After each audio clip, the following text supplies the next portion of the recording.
Greetings, YouTube. Oh, wait. Hang on. I gotta do something really quick. Time for a little change of pace.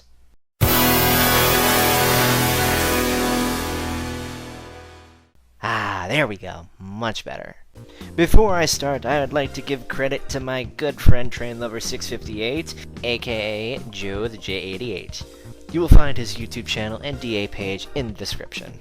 But now we have that out of the way, let's get to the review. Greetings, people. ToonKritic's the name, and tunes are the name of the game. Well, guys, you are in for a real treat today. Don't worry, I'll eventually get to review some bad animated movies, I can promise you that. But right now, we're traveling into the magical world of fantasy, with the movie proving that traditional animation and fairy tales have plenty of life and credibility left within them. We all know that traditional animation is one of the best forms of animation out there. To know that several people put several hours of hand-drawn effort to create a cinema masterpiece for everyone to enjoy is quite an accomplishment. But with the age of computer animation and apparently how easier it is to make a CG/CGI film, it's kinda sad to see how most animators today rely upon that. Thank God for movies like Princess and the Frog to remind us what true animation is all about. It was riding a wave of momentum heading into the Academy Awards, and I find it a little odd that the film that does win Best Animated Feature was a computer animated film. Man, it kinda seems like the momentum went to waste. You win this round, CG. But out of all the nominees that year, well, not many people even knew what Secret of Kells was, or how it managed to get an Academy Award nomination. Well, I decided to rent it upon Miss Oliver and Blossom's request, and watch it, and since this is a review, I'm sure it's self-explanatory what you're about to see. So let's enter this magical world and learn the Secret of Kells.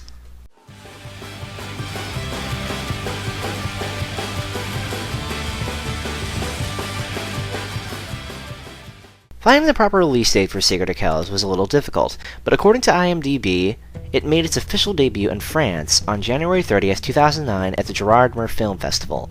The film was eventually released over in the USA thanks to Cartoon Saloon, a studio well known for producing Skunk Fu. As for the director Tommy Moore, I tip my hat to you, good sir. Not only did he direct this movie, but he also produced and wrote it. It's not every day your first movie gets nominated for an Academy Award, huh? The whole story is a fictional retelling of the creation of the illuminated manuscript, the Book of Kells, one of Ireland's greatest national treasures, and draws heavily from Celtic mythology. The film itself focuses on a little kid named Brendan, voiced by Evan McGuire, who lives in the Abbey of Kells, where his protective father, Abbot Kellac, voiced by Brendan Gleeson, is constructing a wall around the abbey to protect from Viking raids.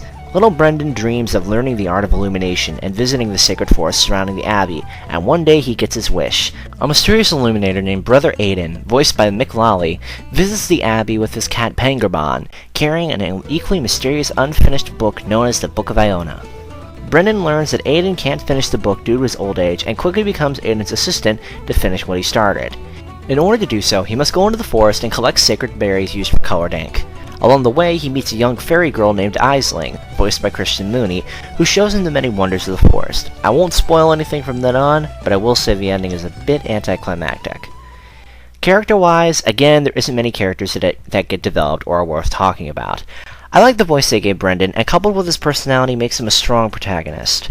He's timid and shy, yet very curious about life outside the Abbey, and hopes of becoming an illuminator. The relationship he gains with Brother Aidan reminds me a lot of a real father-son connection, stronger than the vague uncle-nephew relationship with Kellac and Brendan. Aidan himself looks just a little bit like George Carlin in my mind, and I don't think anyone else will see the resemblance. He's old, wise, and, well, a good character in my mind. Now for Kellac, he's a real hard-ass to Brendan, even going so far as to lock Brendan in his hall to prevent him from seeing Aidan. I can understand Kellac is concerned for everyone's safety, but in my mind, the more you cage down a bird, its will to fly will only get stronger. Finally, we have Aisling, the protector of the forest. She herself is curious about the Abbey, and more so in Brendan, as she does anything she can to help him, even escape from Kellac's home. She also reminds me a lot of Midna from Twilight Princess for her mischievousness and curiosity. Apparently she can turn animals into ghost-like spirits, and she herself takes on the astral form of a white wolf when in the forest. Oh, and she apparently controls the wolves of the forest. It's never really made clear. So what else can be said about Secret of Kells? Well, it's a well-done fairy tale, and proves that America isn't the only place to find well-done animated films. It's very underrated, and it's definitely worth checking out for those who are curious.